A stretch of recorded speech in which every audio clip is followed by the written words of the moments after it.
bangsa Indonesia. Dengan ini menyatakan kemerdekaan Indonesia.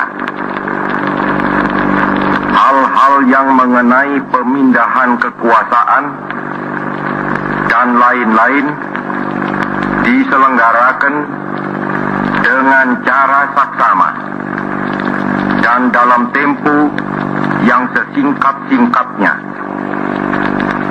Jakarta, 17 Agustus 1945,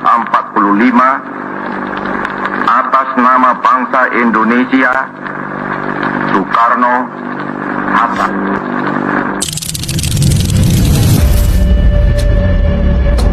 Sejak awal kemerdekaan, Indonesia berdiri di atas dasar yang kokoh. Dasar yang bukan hanya hukum, tapi juga nilai moral. Dasar itu adalah Pancasila. Pancasila bukan sekedar lambang negara, tetapi pedoman hidup yang mengarahkan perilaku kita sebagai warga bangsa.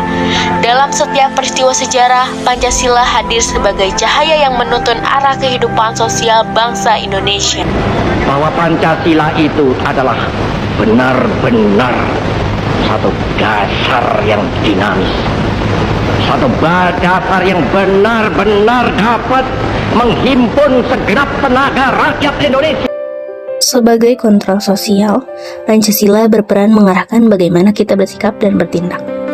Ia menjadi pedoman agar setiap perilaku masyarakat selaras dengan nilai kemanusiaan dan keadilan. Nilai-nilai Pancasila mengingatkan kita untuk hidup rukun, saling menghargai, dan bergotong royong dalam perbedaan. Sejak zaman dahulu, masyarakat Indonesia telah menjadikan gotong royong sebagai wujud nyata pengalaman Pancasila dalam kehidupan sosial.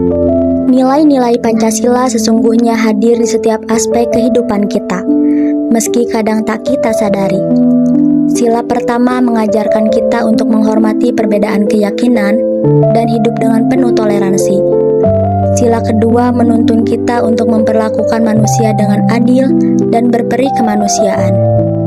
Sila ketiga menumbuhkan semangat persatuan, bahwa meski berbeda suku, agama, dan budaya, kita tetap satu bangsa. Sila keempat mengingatkan pentingnya musyawarah, mendengar satu sama lain sebelum mengambil keputusan.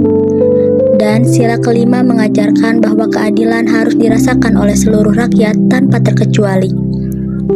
Bila kelima sila ini benar-benar dihayati, bangsa Indonesia akan tetap kuat, beradab, dan bermartabat di mata dunia.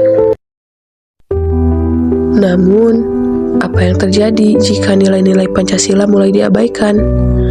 Kehidupan sosial bangsa akan kehilangan arah. Perpecahan, ketidakadilan, dan menurunnya rasa kemanusiaan dapat merusak persatuan yang kita bangun sejak lama. Hoax, ujaran kebencian, dan sikap individualis mulai tumbuh ketika semangat gotong royong memudar.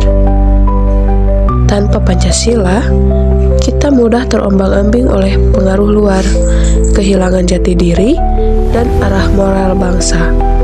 Maka, menjaga dan mengamalkan Pancasila bukan hanya tugas negara, tapi tanggung jawab kita semua sebagai generasi penerus Indonesia. Kini kita hidup di era digital, zaman di mana media sosial menjadi ruang utama dalam berinteraksi. Di satu sisi, ia memperluas wawasan dan menyatukan kita, tapi di sisi lain, ia juga bisa memecah belah bila disalahgunakan.